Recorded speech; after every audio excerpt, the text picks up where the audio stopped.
Welcome to Vetted Conversations, where we delve into the foundations, workings, and current challenges to the American way of self-governance. Today I'm interviewing the Melon Man, Ross Chastain, NASCAR Cup Series driver of the #1 Chevy for Trackhouse Racing. Ross, welcome. Thanks for coming by and spending a little time with us, man. Yeah, glad to be here. So we're with Ross Chastain, NASCAR Cup Series driver, the Melon Man, driver of the #1 car, Chevrolet with Trackhouse Racing. How's the season going so far? We've ran the Clash, so we do an exhibition race at the beginning of the year to kind of kick off. No points involved. It used to be at Daytona for a long time, then it went to Los Angeles, and now we did it for the first time in the Bowman Gray Stadium. So Winston-Salem, North Carolina, actually the site of the very first official NASCAR sanctioned race. Oh yeah, sure. Way back in the day, the very first one called NASCAR was here. And so it's something that we went back to our roots, quarter-mile track around basically the running track around the football field. And when you got too low on the track, you got into the grass of the football field. So, we ended up sixth. Cool. Got our car better throughout the night and drove forward, but didn't have quite what we needed throughout the weekend to go win it. For those folks out there who aren't diehard NASCAR fans, how's the rough structure of the point system? Yeah, so we have 26 races, the first 26 of our regular season, and then we have a 10-race playoff. They take 16 drivers. So it sounds like a lot, but we're a pretty competitive team, and we didn't make it last year. I wasn't able to win a race, and then I missed on points by about 30 points at the end.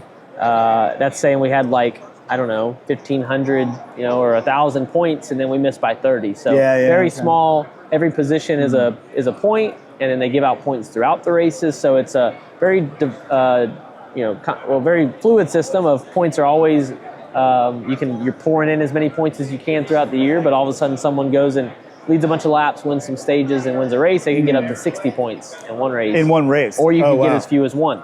So you can have big swings with good finishes of wins or crashing out early.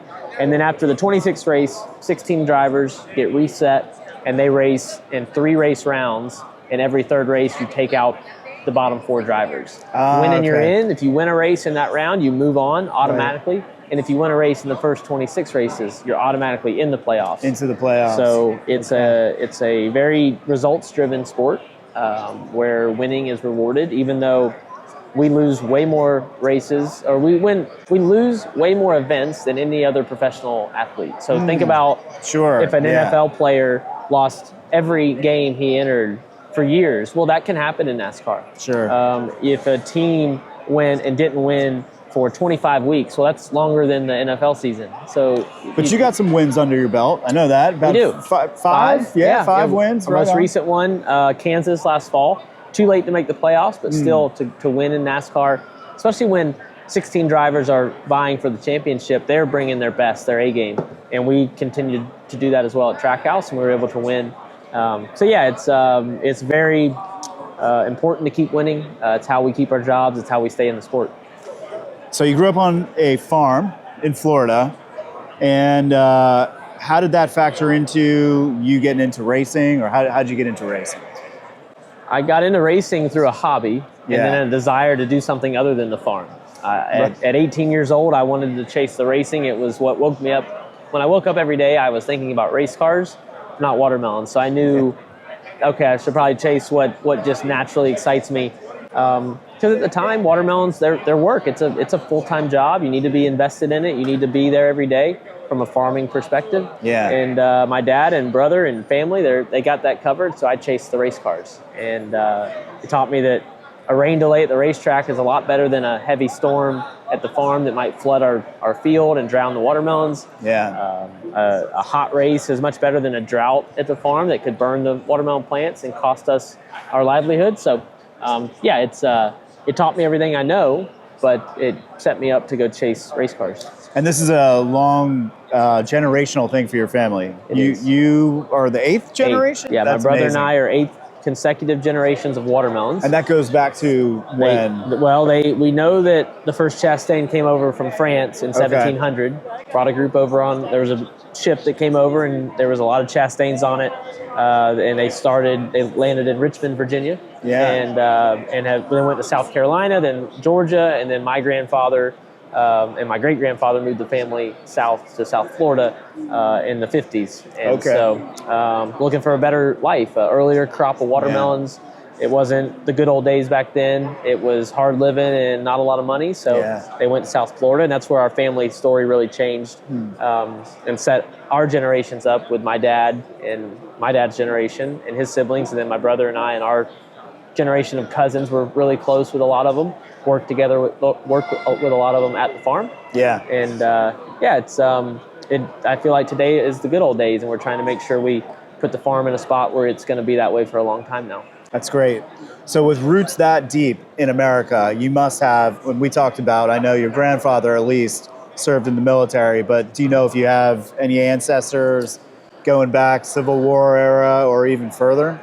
Beyond that, I'm not the history buff in the family. My dad is, but not that I know off the top of my head. But yeah, I do know that my granddad, Carly, served in the Army. After they moved to South Florida, they were there a year, and it was not a good life starting out. And so his brother was a little bit older. So my great uncle TJ went into the Navy. My grandfather went into the Army. And they don't talk about it a lot, but proud of what they did, and they're proud that they served their country and came back. And then they realized they were ready to grow the farm and to put a crop in the ground and nurture it and grow it. And watermelons have been a part of that story all along. Yeah. And we know that, our partners at NASCAR and all you drivers do tons for the veteran and military family community. And, we thank you all so much for that.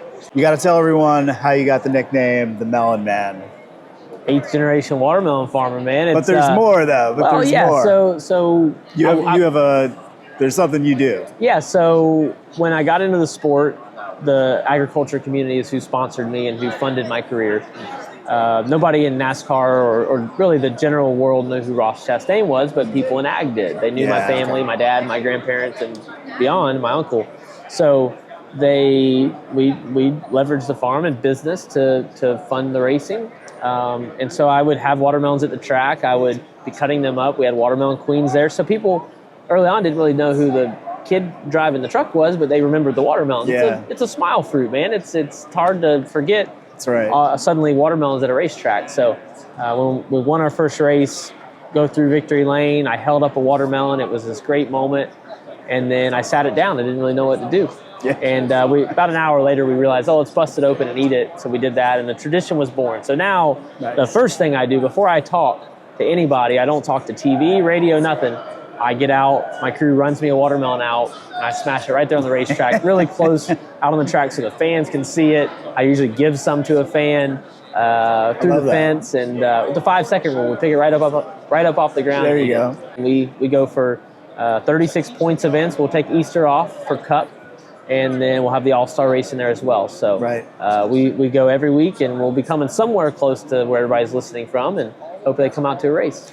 And besides going to NASCAR, where can folks go to learn more about you and Trackhouse and the #1 Chevy team? Yeah, all the social channels, man. Ross Chastain has, we've got everything covered on all the channels. Trackhouse does as well. And the Melon Man brand. So, I mean, if you're looking for truly not NASCAR specific, not Ross specific, but just we have a lifestyle brand, I guess we'll call it. But Melon Man brand, just watermelon themed stuff, lighthearted, just have some fun with it. And it ties in the racing, it ties in the agriculture. It's kind of a melting pot of everything in my life. And they don't have to remember my name, but they can remember watermelons, and it's what puts food on our table. So selfishly, if I can talk about it, I'm going to. Very cool. Well, thanks for coming by, spending a few minutes with us, Ross. Good luck this season and at Daytona, and we'll be watching you. Hope to see some watermelons. All right. Cheers.